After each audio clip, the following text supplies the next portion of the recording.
Alrighty guys, good morning or evening or afternoon whenever you're watching this. Today is the 28th of January and I'm going to go over our introduction to the Bard. I'm just going to go ahead and walk you guys through this. Let me hide this thing. Alright guys, so just a quick walkthrough of what we're going to be doing with this unit, what I'm going to expect you to learn, and what you're going to do to prove to me that you've learned. So, essential questions. What themes are present and how are they seen throughout the text? So, much like we did with 1984, we knew that propaganda was a theme and that individuality or the lack thereof was a theme, and we picked out the pieces that made those themes come together. So it sounds complicated, but it's really just a matter of observing. Same thing with our next one. How do the characters develop through the text? Hamlet does quite the transformation, so we'll have lots to talk about on that. And then here's a big one, guys. What impact does language, both figurative and literal, have on the audience's understanding of a text? Once again, it's going to be a really big deal due to what we're reading. Shakespeare is considered one of the greatest playwrights ever. So yeah, he's pretty good at what he does. All right, objectives. So matching up with those questions, determine that theme or central idea, and analyze its development. So instead of just being like, hey, 1984 is about propaganda, it'd be like 1984 is about how propaganda is used to manipulate and control a population. That's a theme. All right, number 2, it's R3. Analyze how complex characters develop over the course of a text, affect other characters and the plot. Guess what? You guys have already done this too. 1984, we think about the development of Winston. He starts off as a scrawny little rebel, and by the end of it, his brain has been washed clean and he loves Big Brother. It's terrifying. And then finally, guys, that last one down there, you've been doing this for years. Determine the meaning of words and phrases. It sounds simple, and sometimes it is, but considering we're reading a piece of literature that's, 400 and some odd years old, it's going to have its moments. Alright, I have a video for you guys to watch on this one. I'm not going to watch it here. If you want to pause it and go watch that video, please do. But as I said, not going to watch that with you. Let you guys get that to your own business. Okay, I'll see you on there in a few minutes. Alright, then of course I want you to summarize what you learned from that video. You should have learned what theater is, I think. Let me double check that. Yep. So what theater is, where it comes from, and what purpose it serves. So you guys are going to explain that. This is not the answer. You give me this answer, I give you no points. I'm just trying to give you guys an outline. Also, this check mark at the bottom, that's how you know you're done with that page. So we do have some literary terms. Some of them are going to be a little new to us, maybe a little hazy. So connotation, soliloquy, dialogue, foil, it's all here. Additionally, we have tragic hero and tragic flaw or hamartia. Learned it in college. I have a weird memory thing to help me with it. But more importantly, guys, I want you to notice this additional terms. We're going to be talking about a very old piece of literature in a very distinct genre. So in order to do that, we're going to need the correct terms, or we're going to spend half an hour trying to describe what we're talking about when there's already a term for that. So that's where this comes in. We will be getting into blank verse and pentameters, because he specifically uses iambic pentameter. But this gives a great definition for each of these terms, just so you can kind of get rolling and get used to using these terms. So please do that. Understand that we will be using these throughout the unit, and they're going to be on our reading quizzes. All right. right, so this one asks you, additional terms listed in the Quizlet will not be issued for our reading of Hamlet. Or used, excuse me. That's the big fat false. Once again, notice my check mark. All right, guys, on with the fun stuff, the bard. So, what is a bard? Well, a bard is a poet, traditionally one reciting epics and associated with a particular oral tradition. William Shakespeare is known as the Bard of Avon. It's mostly for his theatrical work, but he was also a well respected poet and actor. He wrote 37 plays, which is a lot. That's a lot of work, and over 150 poems. He has three types of plays: comedy, tragedy, and historical. We'll be doing tragedy. And he existed during the Tudor period of history.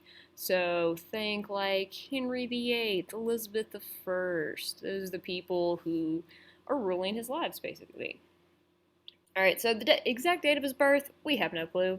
But we do know he was baptized on the 26th of April in 1564. As I said, this stuff is very old. His hometown is Stratford-upon-Avon. That's why he's the Bard of Avon. He married Anne Hathaway, not our Anne Hathaway, because this Anne Hathaway was much older, 1582, a few years before our Anne Hathaway. They did have three children, and he disappears from documents for like 7 years, like this 1585 to 1592, the lost years. He doesn't exist. He's not in any of the documents for Stratford-upon-Avon. He's not in London or anything else. But in 1592, he appears in London and begins his career as an actor. And he didn't die until 1616. He was actually kind of young. He wasn't too old quite yet. All right, so the details you need to know, I give you a crash course or a lovely literature lady. So whichever one you would like, this is going to help you get acquainted with the world of William Shakespeare. Once again, feel free to pause it, go watch that video, and then come back and join with me.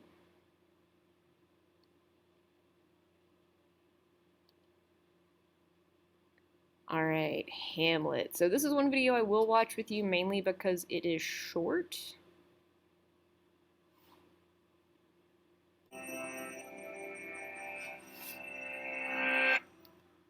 Who's there? Whispered in the dark, this question begins a tale of conspiracy, deception, and moral ambiguity. And in a play where everyone has something to hide, its answer is far from simple.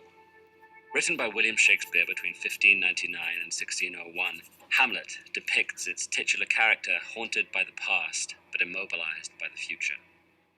Mere months after the sudden death of his father, Hamlet returns from school a stranger to his own home, and deeply unsure of what might be lurking in the shadows. But his brooding takes a turn when he's visited by a ghost that bears his father's face. The phantom claims to be the victim of a murder most foul, and convinces Hamlet that his uncle Claudius usurped the throne and stole Queen Gertrude's heart. The prince's mourning turns to rage, and he begins to plot his revenge on the new king and his court of conspirators. The play is an odd sort of tragedy, lacking either the abrupt brutality or all-consuming romance that characterize Shakespeare's other work in the genre. Instead, it plumbs the depths of its protagonist's indecisiveness and the tragic consequences thereof. The ghost's revelation draws Hamlet into multiple dilemmas. What should he do? Who can he trust? And what role might he play in the course of justice?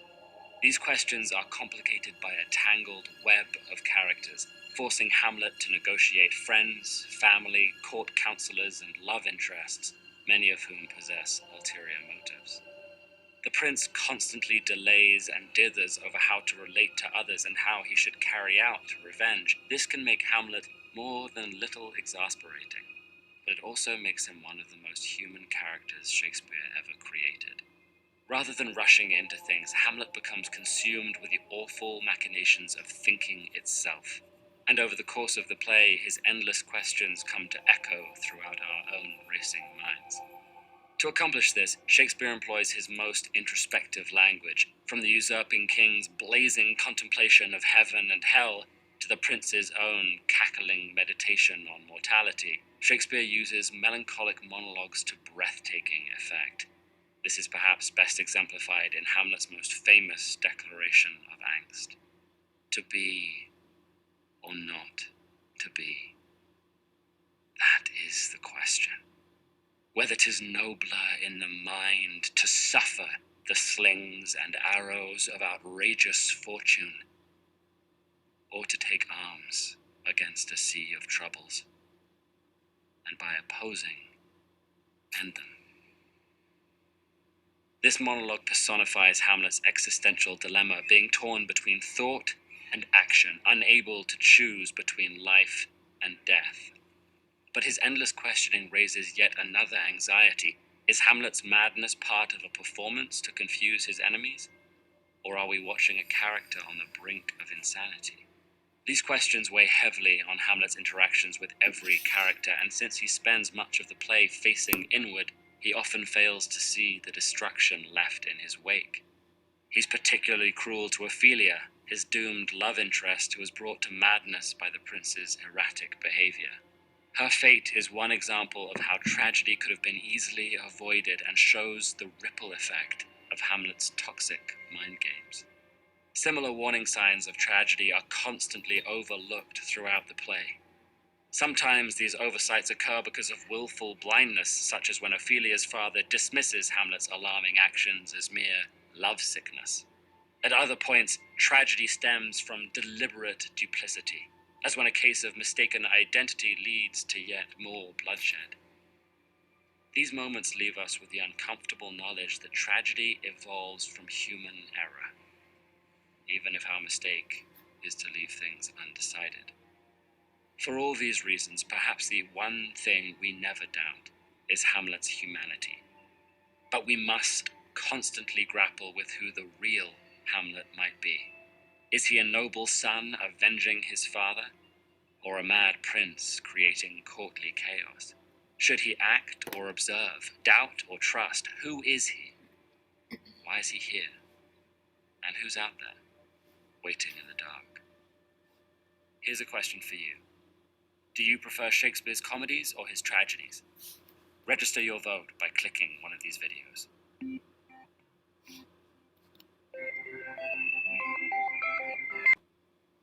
Alrighty, guys. So, why read Hamlet? What appeals to you about this text? So, I'll model what I want you guys to do. So, just a quick kind of like gathering and brainstorming. I like the idea of like what appeals to me. Is he crazy smart or just crazy? Additionally, I go back to a Theodore Roosevelt quote, so T. Roosevelt. At least I think it's Teddy. It may be FDR, Franklin Roosevelt, but the worst thing you can do is nothing at all. Basically implying that by not taking action, it's the worst thing you can do. So let's put this into a fancy response. Okay. Hamlet appeals to me for dyslexia. You're so brave. Appeals to me due to the thematic content and highly detailed character development.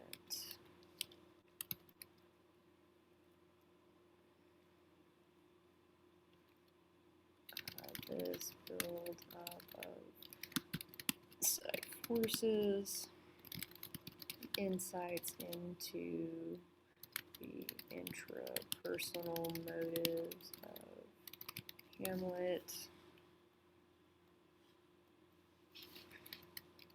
bring together the best pieces of a murder, mystery, a thriller, And what else?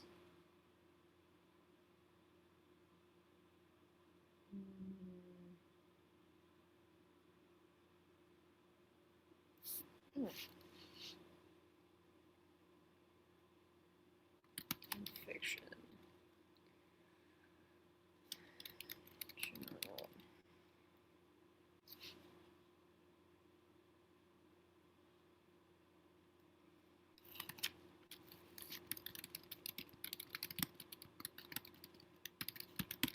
It seems like we can't really trust our narrator.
All right, so remember I started off with those two tiny little points. Let's see how I develop this.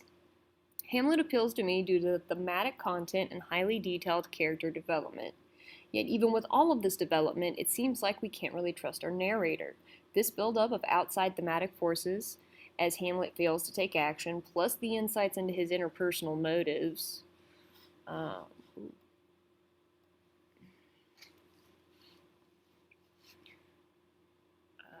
creates the basis of an epic story. All of these features bring together the best practices, the best pieces of a murder mystery, thriller, and fiction in general. So, it's a sturdy paragraph, guys. That's all I want from you. Alright, so keeping track of important details. I literally want you to save these somewhere. I want you to click on it. It will open it. And then you can either download it, you could save it to your drive, but this is stuff we need. Because if you don't already know stuff like this, like for example, where in the world is Denmark on a map? We're going to need that. Yeah, we're going to need that. And it also, of course, gives you guys insights that you just won't get anywhere else because, well, that language is old. So there's the first one. Our second one's probably my favorite because, one, it's colorful. I like colors. And two, my favorite color is purple, and it is purple. And three, it has a chart.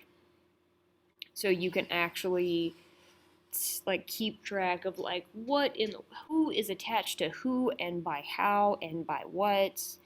All kinds of good stuff. And then, of course, it does give you a full character list.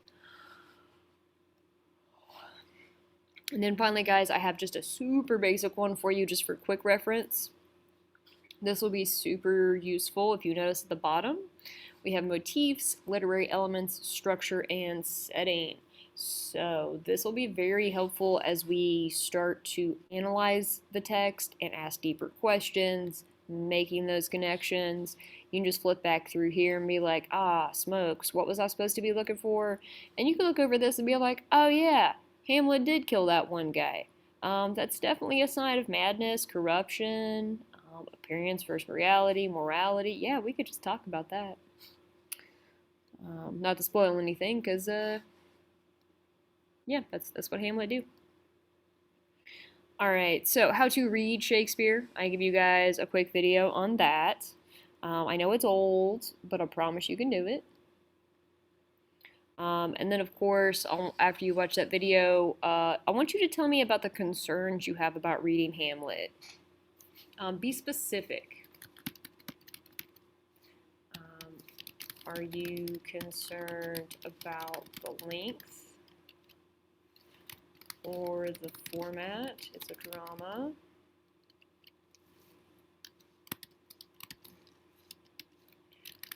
Are you concerned that the language will be too difficult to understand?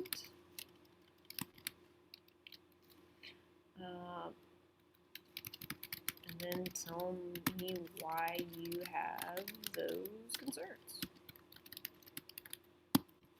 Like, for example, for me, I would be like, I'm concerned about how difficult the language is, you know, with my learning disabilities of dyslexia and ADHD, and the fact that it's a play. I'm definitely going to have to look into some visual elements to help me with this, because otherwise my poor little brain just going to struggle bus the whole time. All right, our reading plan. I promised you guys we would go over this. Roughly speaking, guys, 1 act per week. This is gonna differ a fair amount. And you're like, Ashmore, why? You promised. Well, it differs. Some acts have 5 or more scenes, and I mean like lengthy scenes. And there are some who only have 2 scenes. So don't blame me, blame the bard. I did not write this play. It is merely upon our curriculum to be covered. I will say the readings for each week will be listed on the top weekly agenda located on our homepage and in our current model.